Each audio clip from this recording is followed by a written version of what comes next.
Okay, so it's time for another equipment episode, and this time we're going to look at vacuum sealers. These are useful for long duration storage because you get all the air out of the bag, so you stick it in the freezer, you don't get freezer burn. You can create your own boil-in bags, so you can stick stuff in boiling water to heat them back up, and they're helpful for sous vide cooking. Now my usual disclaimer, I'm not paid to endorse anything. There's two types. There's edge sealers and chamber sealers. So edge sealers suck the air out of the bag and then seal it. This particular one is the Orved Eco Vacuum Pro. It costs about 200 bucks, and it's handy for most things, but you can't seal liquids like soup because it sucks the air out. It's going to suck the liquid out. And you also, if you have delicate products such like burgers, ground meat, crab cakes, it's going to squeeze them and squeeze the juices out of them. Now there's workarounds for that.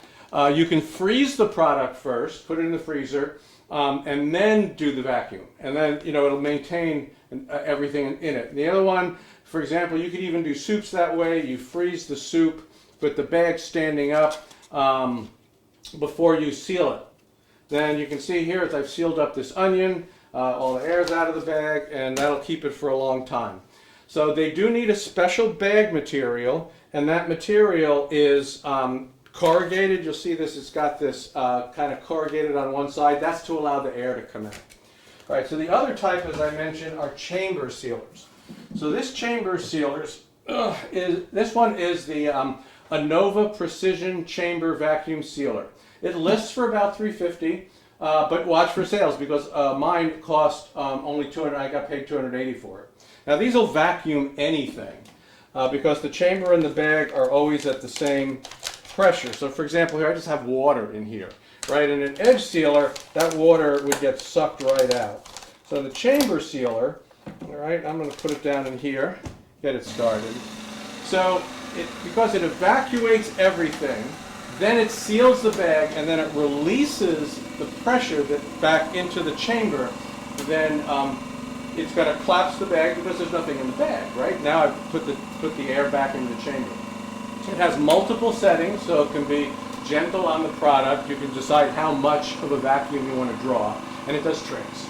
It's got a quick pickle program for veggies, and this is for something, or for fruits, where you can put something in there, not in a bag, just kind of in a bowl, with your pickling liquid and the veggies, and then you just run that cycle 1, 2, 3 times until it gets that flavor, that pickling flavor, into what you put in.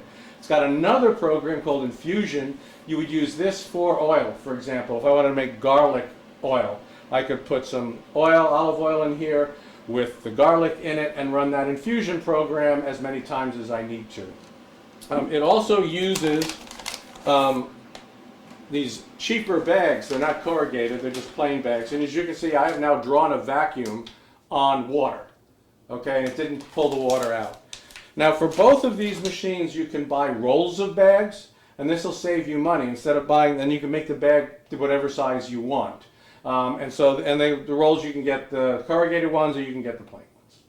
So I hope you found this useful, and we'll see you next time.